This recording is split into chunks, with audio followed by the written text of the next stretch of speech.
Hi, I'm Dr. Elton with Vail Summit Orthopedics and Neurosurgery. I'm a foot and ankle orthopedic surgeon, and we're here today for the Ask a Doc segment with Vail Valley Live.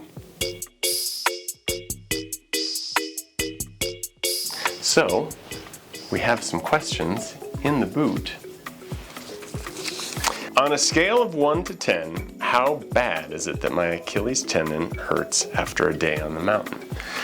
This is actually a little bit of a loaded question. Most commonly, it's probably just boot fitment, and that I would say is probably a 2, and you could get that adjusted at the boot fitter, and that would be a pretty simple solution. It may just be some irritation rubbing on your back of your heel or your Achilles tendon.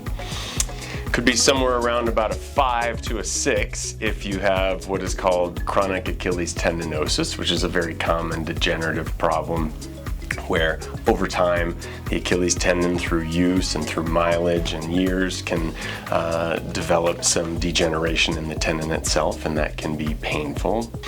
And then upwards, I would say about a 9 out of 10 is if your Achilles hurts because you actually ruptured your Achilles tendon. And that is something that we see not infrequently, even in ski boots.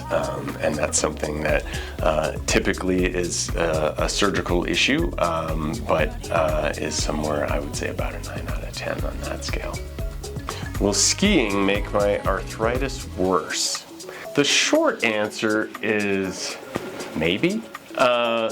I would say, in general, no, skiing is not really going to make your ankle arthritis worse. In fact, some patients feel a little bit better with their ankle arthritis when they're skiing versus, say, hiking or doing some other sort of impact activity. And that's primarily because these boots are so stable. It's almost like having a cast on. And so sometimes ankle arthritis can actually feel a little bit better with skiing compared to other things.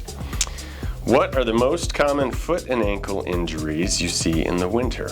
We do see a lot of fractures in the winter. That can happen in ski boots, but we also see a lot of slip and fall injuries just on the sidewalk or, getting out of a car or going down some steps where you can twist the ankle and fracture it. In skis, the fractures tend to be a little bit higher up, more in sort of the middle of the lower leg, what we call a tibial shaft fracture. We see a lot of those. Any tips for preventing foot and ankle injuries on the hill? Especially for skiers, more so than for snowboarders. I think having the right boot fit is really important. You could aggravate something like a neuroma in the foot if the boot is a little bit too tight. Plus, it's going to help you to have a little better control and have a more comfortable day to begin with. I do think it's also important, as with most seasonal activities, that you give yourself plenty of time to sort of adjust your body to that sport. And so if you've been, wearing flip-flops for the past 4 months because the weather's been warm, and then you dive straight into, 7 hours on the mountain, you're going to have some issues. Beyond that, I think it's a good idea to do a little bit of a warm-up, do some good stretching, and try and get things as limber as you can beforehand. I'm a cross-country skier and often have pain on the ball of my foot. How do I know if I have metatarsalgia?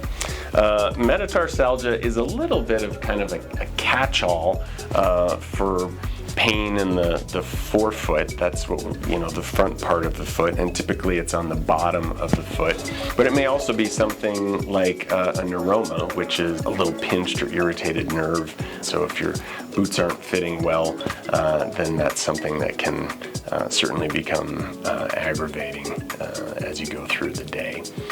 Well, that's all the questions we have for today. I'm Dr. Elton with Vail Summit Orthopedics and Neurosurgery, and that was the Ask a Doc segment from Vail Valley Live.